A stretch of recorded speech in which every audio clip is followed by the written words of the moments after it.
Hey everybody, Fran here, Rams Elite Fitness, and today we're going to talk about the type of training that you have to do when it comes to intensity and frequency in order for fat loss to properly occur. Let's just start with the intensity portion of it. Look, the days of being able to walk around the neighborhood for a half hour, doing that on most days of the week, and having that be your fitness program, those days are done, okay? We need to get the mindset right that this is a serious part of your life, and as such, we need to have serious methods to take care of it, okay? Fitness should just be like going to the doctors. You see your dentist, you see your physician, you see your specialist, you should see your personal trainer or your fitness professional or somebody that you see for your overall body health when it comes to fat and muscle. Walking, those group classes, that's not going to cut it for you, okay? The type of intensity I'm looking for is somebody where we're doing high intensity training, okay? Then there's various different forms and methods and techniques to achieve that, but no longer can you go to the gym, go from machine to machine to machine, go in a circle. No longer can you get on the treadmill at the gym and jog for a half hour, even honestly, even run for an hour. You really can't, that's not going to be beneficial. That's not going to maximize your potential and the benefit for fat loss anyway. So that's no good. I would argue even just lifting weights, that's not going to be good enough either for fat loss. It's not going to be good enough. The type of training I'm talking about, the type of intensity that I'm talking about, high intensity. I mean, this is the type of training where you should be sweating. Not because of anything genetically or anything like that, but you should be working very, very hard. You should almost be on the point of where you're constantly out of breath.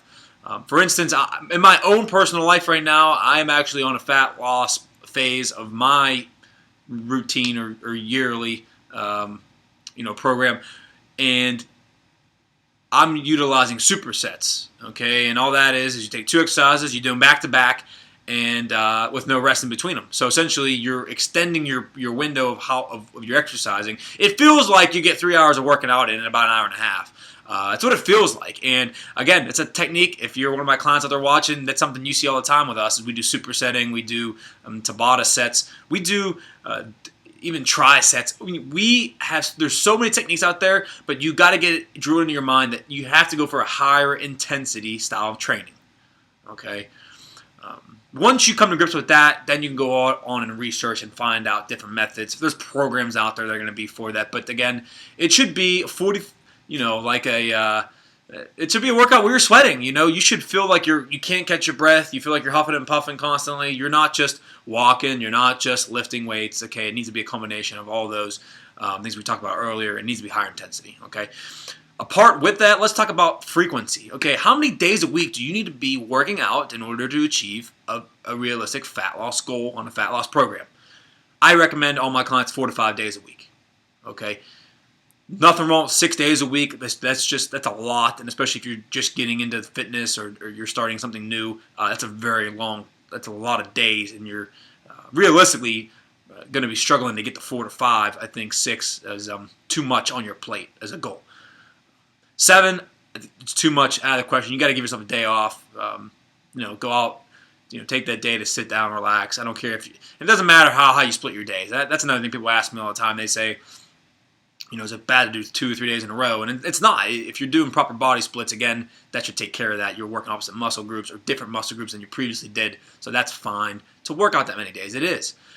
Now, overall, the 4 or 5 days, how do I break that down? I tell clients, look, that's not 4 or 5 days with me. If you see me, if you pay for the personal trainer 2 or 3 days, or you go to the gym 2 or 3 days there, that's fine. That means you only got 1, 2, or 3 days outside of that gym doing something. Again, make sure the intensity is high. If you're going to go bicycling, make sure you're bicycling hard. If you're going to go running, turn it into sprinting instead. Okay, make it hard. Make everything really, really intense, really, really hard. Expel a lot of energy. That's the name of the game when it comes to fat loss, is expending more energy than you take in. Again, those are my recommendations. High intensity training, not steady state, not fasted, not just lifting. High intensity activity. I prefer myself strength training with these free weights with cardio at the same time, supersetted, as just an example. And 4 to 5 days a week. That's what's going to round out your fitness program.